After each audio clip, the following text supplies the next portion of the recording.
219th idiom, keep up a row. अब row के बदले फस भी बोल सकते हैं आप, FUSS फस। स्टिंक भी बोल सकते हैं आप। रो बोलिए, फस बोलिए, स्टिंक बोलिए, सबका एक ही मतलब होता है। क्या मतलब होता है भाई? To show great unnecessary anger about something, है ना।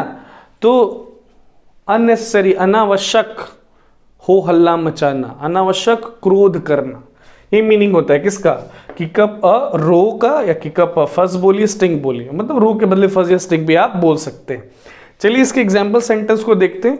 एग्जाम्पल सेंटेंस को देखेंगे तो इसका जो मीनिंग है वो और क्लियर हो जाएगा। चलिए एवरीवन, तो एग्जाम्पल देखते हैं हम किक अप अ फस का, किक अप अ रो का, या यूं कहें किक अप अ स्टिंक का। चलिए तो एग्जाम्पल सेंटेंस है, ही किक्ड अप अ ट्रेमेंडस फस अबाउट हैविंग टू वेट। समझ पा रहे हैं मतलब? देख सकते हैं आप, किक अप फस को इस एग्जाम्पल सेंटेंस में यूज किया गया है। क्या मतलब हुआ इस वाक्य का? कि उसको इंतजार करना पड़ा। अब इस बात का उसने खूब बतंगर बनाया, है ना। इस बात का उसने खूब हो हल्ला मचाया, अनावश्यक क्रोध दर्शाया, अनावश्यक नाराजगी अपनी दर्शाई। चलिए आगे बढ़ते हैं। 220th इडियम है everyone, kill two birds with one stone, है ना। Kill two birds with one stone, यानी एक पत्थर से दो पक्षियों को मारना। ये तो शब्दार्थ हुआ। इसका भावार्थ क्या होता है? To achieve two different goals in a single action. तो एक एक्शन करके, एक काम करके दो गोल्स अचीव कर लेना, है ना, दो काम पूरे कर लेना। तो यहाँ पे जो दो बर्ड्स हैं एवरीवन, वो दो गोल्स के प्रतीक हैं, पर्याय हैं। और वो जो वन स्टोन है, एक स्टोन फेंकना, फेंक के मारना, वो प्रतीक है, वो पर्याय है सिंगल एक्शन का। मतलब एक एक्शन करके, एक काम करके दो गोल अचीव कर लेना। एक पंथ दो काज, जिसी को बोलते हैं हिंदी में। एग्जाम्पल सेंटेंस देखते हैं। Cycling to work kills two birds with one stone. ध्यान दे रहे हैं लोग? It saves money and gives you some exercise. अगर आप अपने वर्क प्लेस पर, ऑफिस पर साइकिल से जाते हैं, है ना, तो दो चीज़ों का फायदा होता है। एक तो आपका पैसा बचेगा, है ना, वो पैसा बचेगा जो आप इस्तेमाल करेंगे किसी व्हीकल या मोटर व्हीकल से जाने में, और फिर आपकी एक्सरसाइज भी हो जाएगी, कसरत और व्यायाम भी हो जाएगा, जो कि बहुत ज़्यादा ज़रूरी है। आगे बढ़ते। 221st इडियम है एवरीवन, लेट स्लीपिंग डॉग्स लाई। लेट स्लीपिंग डॉग्स लाई मतलब डॉग्स जो सो रहे हैं उनको सोते रहने दिया जाए, उनको जगाया ना जाए, क्योंकि अगर वो जाग गए तो जागने के बाद वो भौंकेंगे, है ना, खतरा पैदा करेंगे, हो सकता है काट भी लें। तो यहाँ पे जो स्लीपिंग डॉग्स है एवरीवन, वो प्रतीक है डेंजर का, खतरे का, है ना, खतरा जो उत्पन्न हो सकता है अगर आप कोई एक्शन लेते हैं। तो लेट स्लीपिंग डॉग्स लाई का सिंपल वर्ड में मतलब होता है everyone, to leave things as they are. तो चीजें जैसी हैं उनको वैसे ही छोड़ देना, यथास्थिति में छोड़ देना, कोई चेंज ना लाना, कोई एक्शन ना लेना, है ना, ताकि डिसएग्रीमेंट को अवॉइड किया जा सके, है ना, ताकि मुसीबत से, परेशानी से, खतरे से बचा जा सके। एग्जाम्पल सेंटेंस देखते हैं। I wanted to tell her what I thought but then I decided to let sleeping dogs lie. मेरा एक मन हुआ कि मैं उसको सब कुछ बता दूं, सारी बातें बता दूं, लेकिन फिर मैंने सोचा कि चलो गरे मुर्दे उखाड़ने का कोई फ़ायदा है नहीं, है ना, हो सकता है कि उसके रेपरकशन का सामना करना पड़े मुझे, है ना, लेनी का देनी पड़ जाए। तो मैंने फिर निर्णय लिया कि लेट स्लीपिंग डॉग्स लाई, है ना, खतरा मोल नहीं लेते हैं, मतलब उसको मैं नहीं बताता हूँ। तो आप देख सकते हैं यूज हुआ है यहाँ पर लेट स्लीपिंग डॉग्स लाई। ठीक है, इसके पहले वाले सेंटेंस में यूज हुआ था kill two birds with one stone. चलिए आगे बढ़ेंगे। 222nd इडियम देखेंगे जो कि है let the cat out of the bag. Let the cat out of the bag. चलिए मीनिंग समझते हैं इसका। To reveal something either by accident or as a surprise. ठीक है, तो रिवील करना मतलब सीक्रेट बताना, है ना, कोई बात जो रहस्य थी उसको बता देना, या तो एक्सीडेंट से मतलब या तो अचानक गलती से, नहीं तो सरप्राइज के तौर पर बता देना।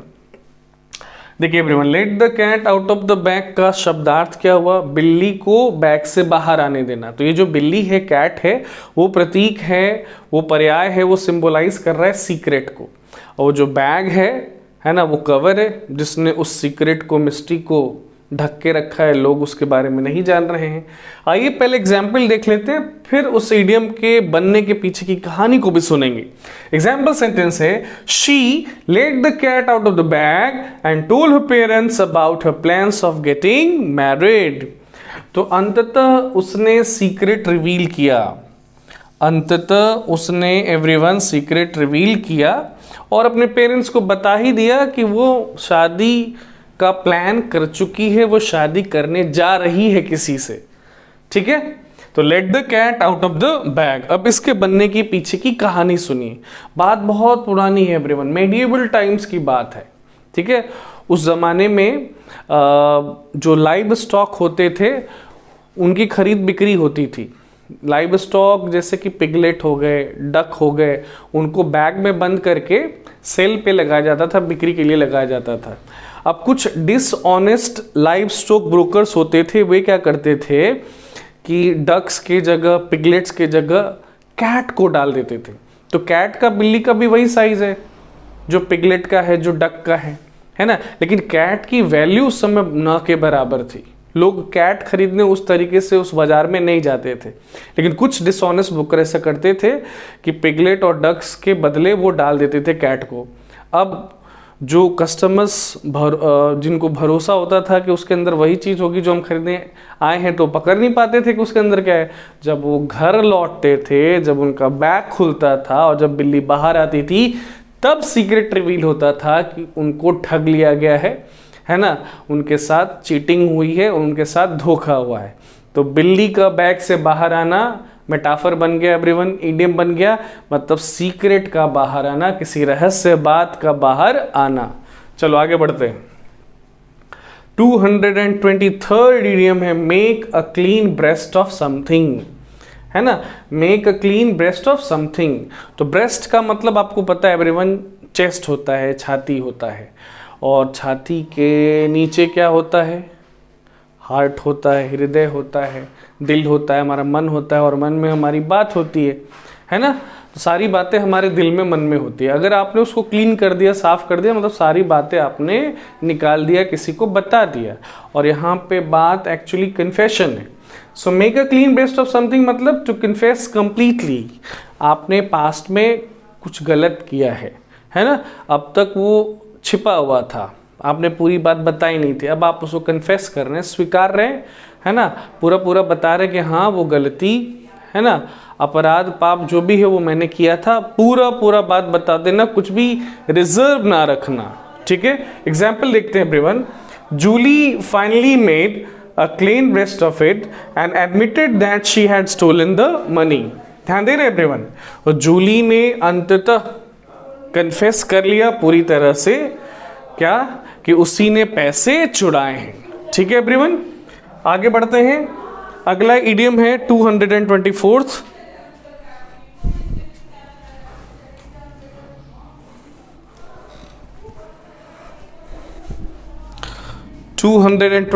इडियम है एवरीवन, मिली माउथ्ड। ध्यान दे रहे हैं लोग, मिली माउथ्ड। ठीक है, इसका मतलब क्या होता है सिंपल वर्ड में? नॉट ब्रेव इनफ टू से व्हाट यू मीन ऑनेस्टली।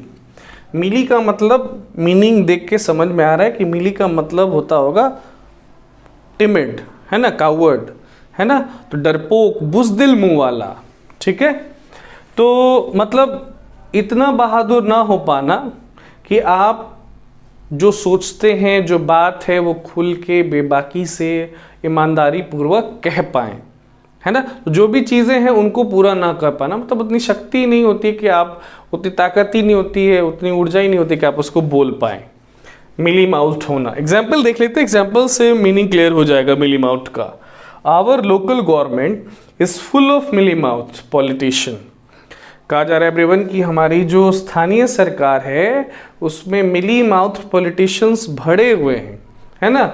मतलब वो ऐसे पॉलिटिशियन हैं जो बात को बेबाकी से, निडरता से बोलते नहीं, चीज़ें जैसी हैं उसको वो बताते नहीं, हमेशा मिक्सअप करके बातें बोलते हैं। तो ये था everyone idiom number 224 mealy mouth.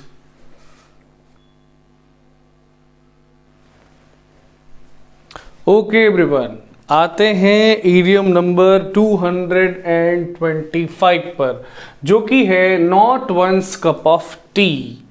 Not one's cup of tea यानी ये मेरे चाय की प्याली नहीं है, मतलब ये मेरी प्याली नहीं है चाय वाली।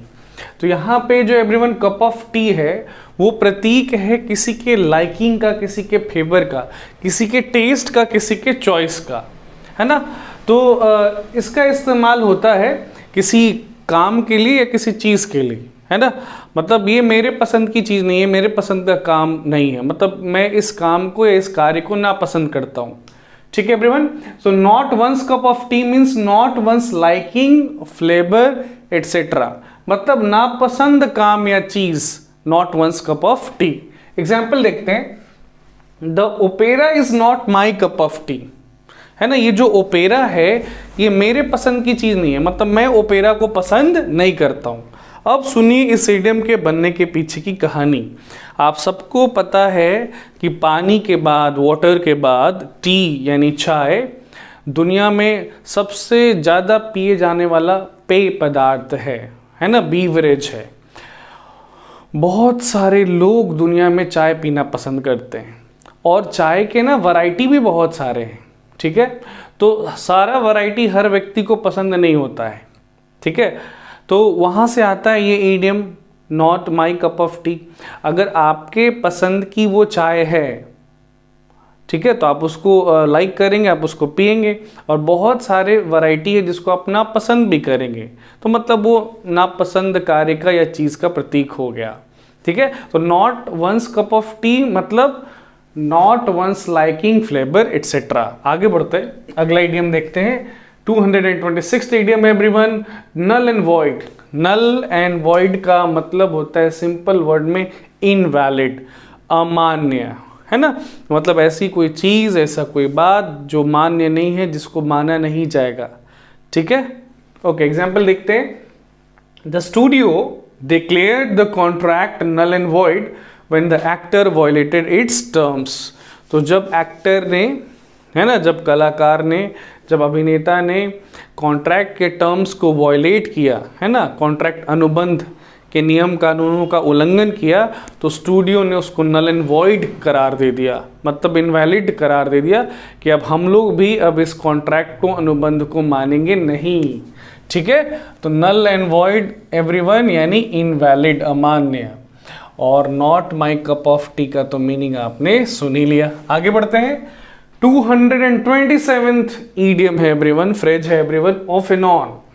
ऑफ एंड ऑन कहिए या ऑन एंड ऑफ कहिए, दोनों का एक ही मतलब होता है, ओकेजनली, कभी कभार होने वाली कोई घटना, कभी कभार। एग्जाम्पल है, it rained on and off all week.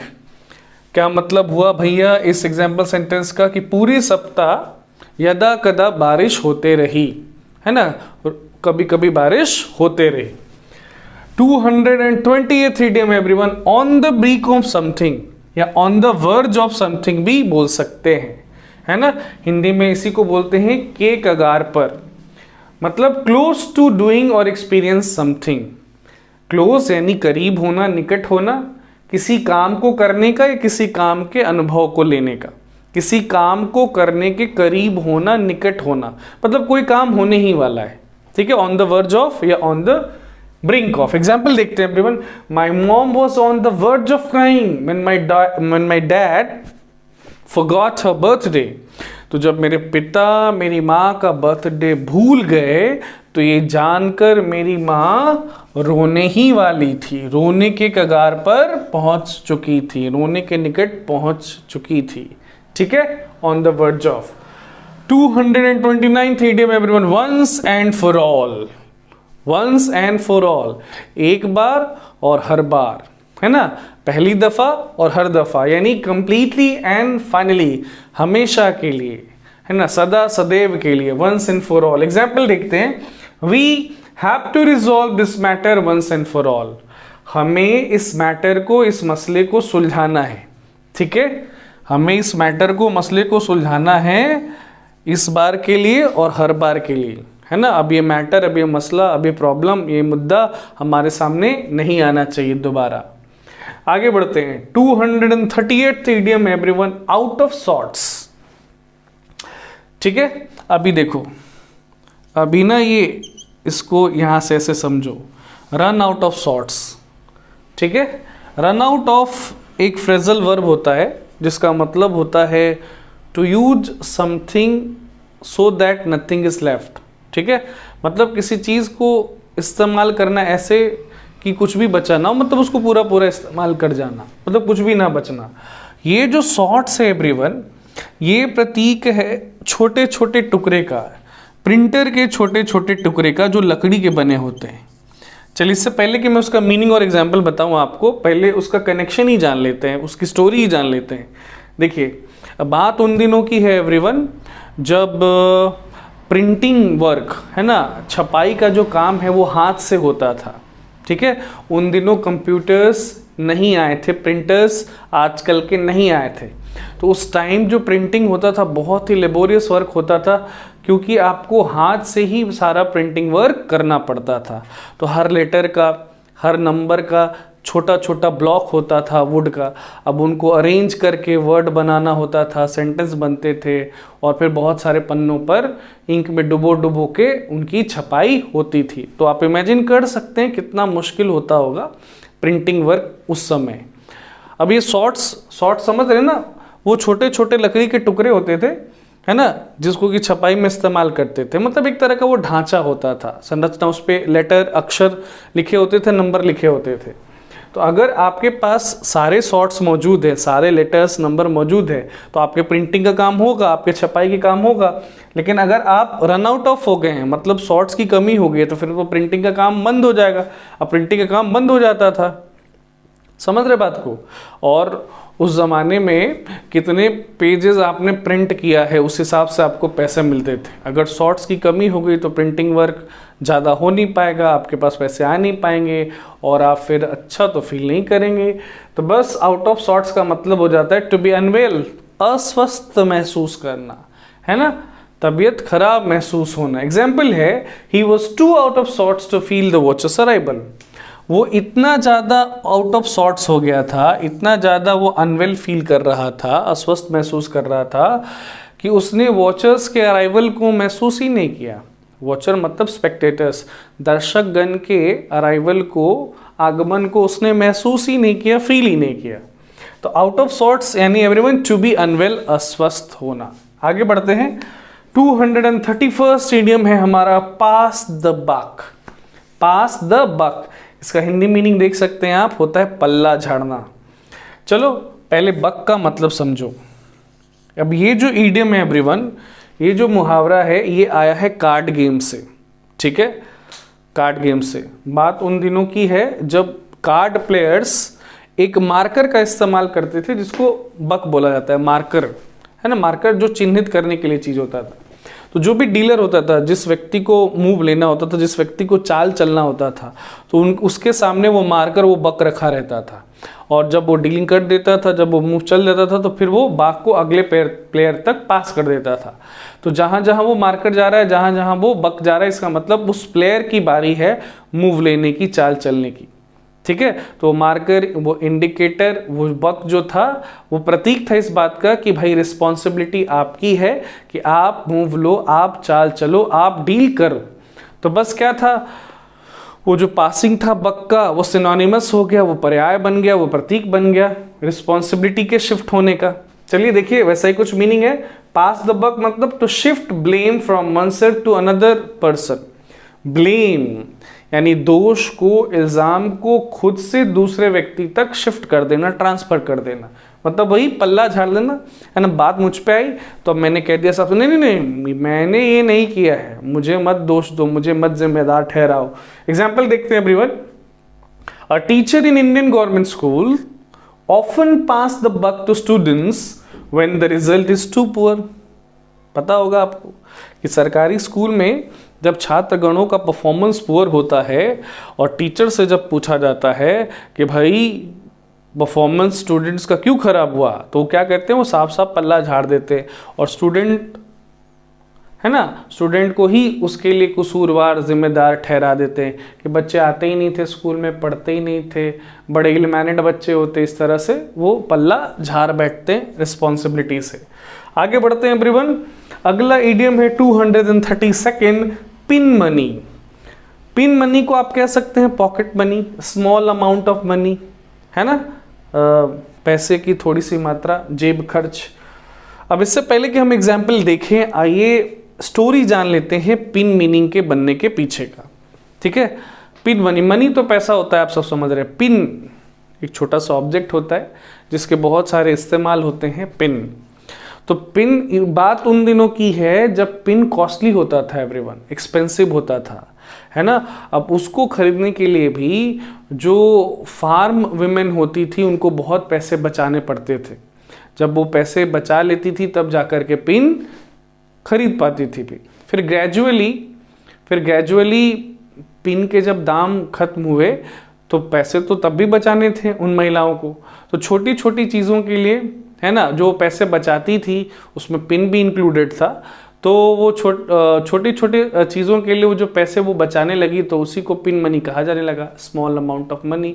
मतलब वो मनी का वो अमाउंट जो छोटे छोटे काम के लिए, छोटे छोटे चीज़ों के लिए बचाकर रखा गया है। तो पिन मनी एवरीवन यानी स्मॉल अमाउंट ऑफ मनी। अब आइए इसका एग्जाम्पल देखते हैं, एग्जाम्पल सेंटेंस देखते हैं, वहां पे मीनिंग और क्लियर होगा। आइए एवरीवन एग्जाम्पल देख लेते हैं इडियम पिन मनी का। एग्जाम्पल है, I used to do odd jobs when I was in high schools to earn pin money. क्या मतलब हुआ भैया इस सेंटेंस का? इसका मतलब ये हुआ कि जब मैं हाई स्कूल में था तो मुझे पिन मनी अर्न करने के लिए, मुझे पॉकेट मनी अर्न करने के लिए, अपनी छोटी छोटी ज़रूरतों के लिए पैसे कमाने के लिए मुझे ऑड जॉब करने पड़ते थे, है ना। मतलब ऑड जॉब्स मतलब अजीब तरह के स्ट्रेंज जॉब्स करने पड़ते थे। ठीक है, सो पिन मनी यानी पॉकेट मनी। ठीक है, चलो आगे बढ़ते हैं। अगला इडियम है एवरीवन पुल स्ट्रिंग्स। पुल स्ट्रिंग्स, है ना, पुल मतलब खींचना और स्ट्रिंग्स कहते हैं धागे को या तार को। तो धागे या तार को खींचना, ये शब्दार्थ हुआ। इसका भावार्थ क्या होता है? To unfairly use the power to get something you want. ठीक है, तो अपने पावर का, अपने इन्फ्लुएंस का अनफेयर इस्तेमाल करना, नाजायज इस्तेमाल करना उस चीज़ को पाने में जिसकी आपको चाहत है, या किसी और की मदद करने के लिए भी इस्तेमाल करना उस पावर का, उस इन्फ्लुएंस का, लेकिन अनफेयर वे में, है ना, नाजायज तरीके से, गलत तरीके से, अनुचित तरीके से। एग्जाम्पल देखते हैं फिर स्टोरी पर आएंगे। I actually know a few people who work at the restaurant, so I will see if I can pull a few strings and get you a table. क्या मतलब है भैया इस पूरे सेंटेंस का? कि वास्तव में मैं कुछ लोगों को जानता हूं जो इस रेस्टोरेंट में काम करते हैं, तो मैं देखता हूं कि मैं अपना प्रभाव जमा पाता हूं कि नहीं, और अपने प्रभाव से तुम्हें टेबल दिलवा पाता हूं कि नहीं। ठीक है, सो पुल अ फ्यू स्ट्रिंग्स मतलब अपने प्रभाव या अपने ताकत का इस्तेमाल करके नाजायज तरीके से कोई काम कराना या कोई चीज पाना। ठीक है, अब सुनिए पुल स्ट्रिंग्स के बनने के पीछे की स्टोरी, पुल स्ट्रिंग्स के बनने के पीछे की कहानी। ये जो पुल स्ट्रिंग्स है ये आया है एवरीवन पपेट्री वर्ल्ड से। पपेट्री वर्ल्ड, पपेट से बना पपेट्री, पपेट मतलब कठपुतली। कठपुतली का खेल देखा होगा आपने, है ना। वो कठपुतलियों के हाथ और पैरों में धागे बंधे होते हैं, तार बंधे होते हैं, है ना, और जिसको कंट्रोल कर रहा होता है पपेट मास्टर। तो पपेट मास्टर जैसा चाहता है वैसे पपेट को नचाता है, घुमाता है, फिराता है, मतलब वो जो चाहता है वो पपेट से कराता है, कठपुतली से कराता है। तो उस गेम से, उस खेल से ये वाला इडियम आता है। ठीक है, आप स्ट्रिंग्स पुल कर रहे हैं मतलब अपने पावर का इस्तेमाल करके किसी के ऊपर उससे आप जो चाहते हैं वो काम करा रहे हैं। Pull strings. आगे बढ़ते हैं। 234th idiom everyone, put two and two together. Put two and two together का मतलब होता है to make a correct guess based on what one had seen और हर्ड। ठीक है, सुन रहे हैं? मतलब करेक्ट गेस करना, है ना, अनुमान लगाना और सही सही अनुमान लगाना। किस आधार पर? उन चीज़ों के आधार पर जो आपने देखा है या जो आपने सुना है।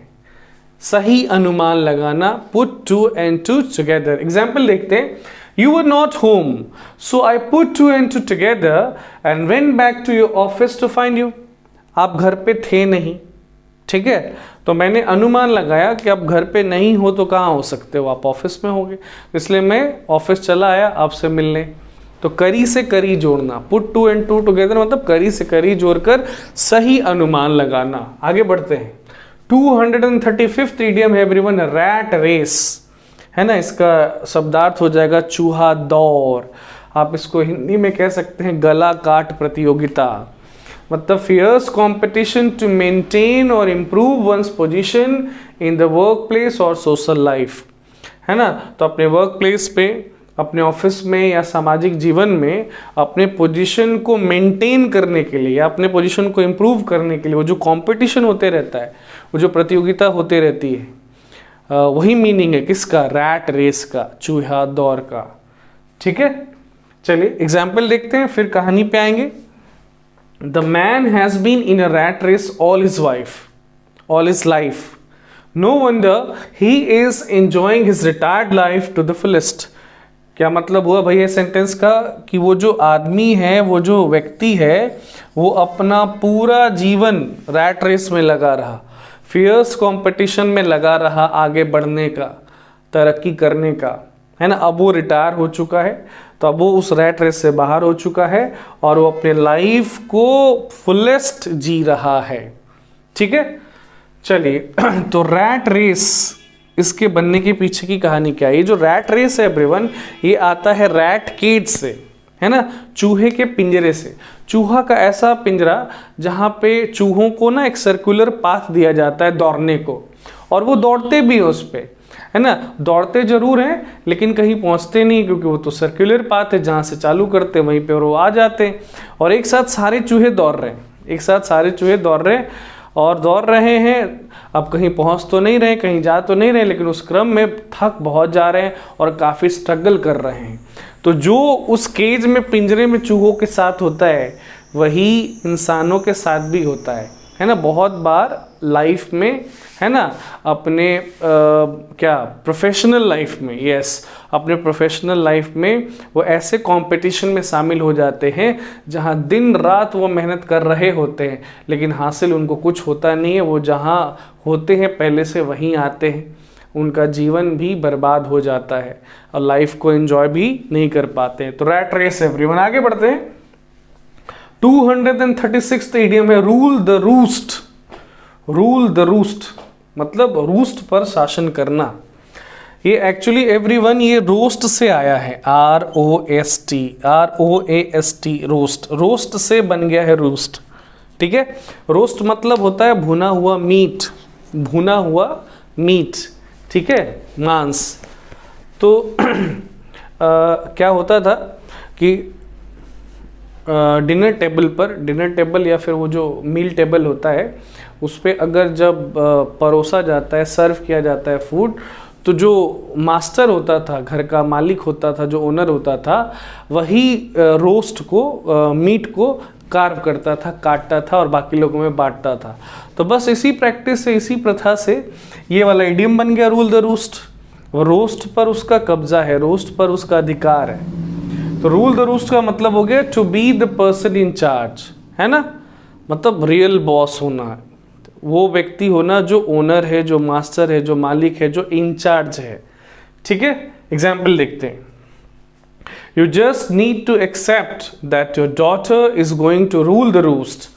Your daughter is going to rule the roost for most of her childhood. क्या मतलब है इस पूरे वाक्य का? कि आपको ये बात स्वीकार करनी होगी कि आपकी जो पुत्री है, आपकी जो बेटी है, वो अपने पूरे चाइल्डहुड में, है ना, अपने पूरे बचपन में रूस्ट को रूल करने वाली है, मतलब हेड रहने वाली है, मुखिया रहने वाली है, सबको डोमिनेट करने वाली है, अपना वर्चस्व, अपना आधिपत्य सब पर बनाकर रखने वाली है। ठीक है एवरीवन, तो ये है idiom number 236 rule the roost, जिसका मतलब होता है टू डोमिनेट। ओके एवरीवन, अभी हम लोग देखेंगे idiom number 237, sail in the same boat, है ना। SAIL, सेल का मतलब होता है क्या, यात्रा करना, है ना, किसी नाव में या किसी जहाज में यात्रा करना, ठीक है। तो उसी नाव में उसी नाव में यात्रा करना, है ना, जिस नाव में दूसरे यात्रा कर रहे हैं, ठीक है। और कैसा नाव, अब ये कोई अच्छा नाव नहीं है ना, ऐसा नाव जो मुश्किल में, मुसीबत में, परेशानी में है। तो B in the same unpleasant situation और अदर पीपल आर, तो उसी स्थिति परिस्थिति में होना, उसी अप्रिय, है ना, मुश्किल परिस्थिति में, कठिन परिस्थिति में होना जिसमें कि दूसरे लोग हैं, ठीक है। तो जो तुम्हारा गम है वही मेरा गम होना, यही मतलब होता है be in the same boat का, या फिर sail in the same boat का। एग्जाम्पल देखते हैं everyone. Joe said that he hated his job, to which Bill replied that they were all in the same boat. जो ने कहा अपने जॉब के बारे में कि उसको अपने जॉब से, अपने काम से नफरत है, घृणा है। तो इस पर बिल साहब क्या कहते हैं कि हम सब लोग एक ही नाव में यात्रा कर रहे हैं, मतलब हम लोग भी अपने जॉब को, अपने काम को पसंद नहीं करते हैं, नफरत ही करते हैं, ठीक है एवरीवन। आगे बढ़ते हैं। ईडियम नंबर 238 है स्केप गॉट, जिसको कि हिंदी में हम कहते हैं बलि का बकरा। मतलब एक ऐसा व्यक्ति जिस पर दोष मढ़ दिया जाता है ना। सिर्फ दोषी नहीं मढ़ा जाता है, दूसरे के बदले उसको पनिशमेंट झेलने पर मजबूर कर दिया जाता है ना, जिसको बलि का बकरा बनाया जाता है। तो a person made to bear the punishment for someone else, दूसरे के बदले उसको दंड दिया जाता है, उसको सजा दी जाती है। एग्जाम्पल देखते हैं। I used to be treated like a scapegoat in my team because I had less experience but I know better now. क्या मतलब हुआ भाई ये सेंटेंस का, कि अपने टीम में मुझे कैसे ट्रीट किया जाता था, बलि के बकरे के जैसा ट्रीट किया जाता था।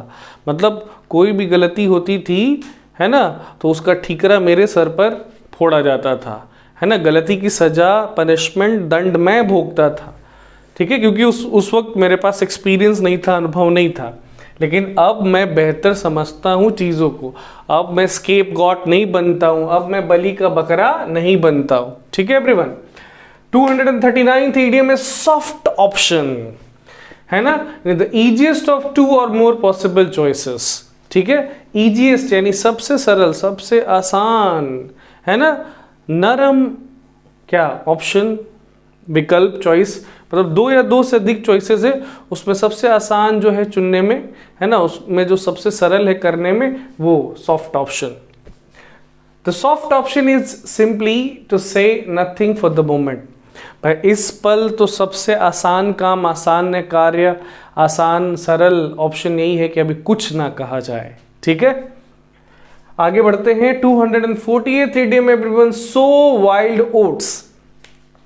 SOW, सो का मतलब होता है बोना, होता है ना, बीज बोना, जमीन के नीचे बीज को डालते हैं हम लोग, ठीक है, सीड को डालते हैं।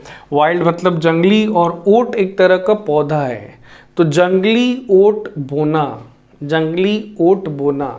ये जो वाइल्ड ओट्स है एवरीवन, इसको बोने का कोई लाभ नहीं होता है, और आप उसको बो रहे हैं, यानी आप निरर्थक काम कर रहे हैं। ऐसे इसका पूरा मतलब होता है to do wild and foolish things in youth, जवानी के दिन में, है ना, यौवन के दिन में फुलिश और वाइल्ड थिंग्स करना, मूर्खों वाला काम करना।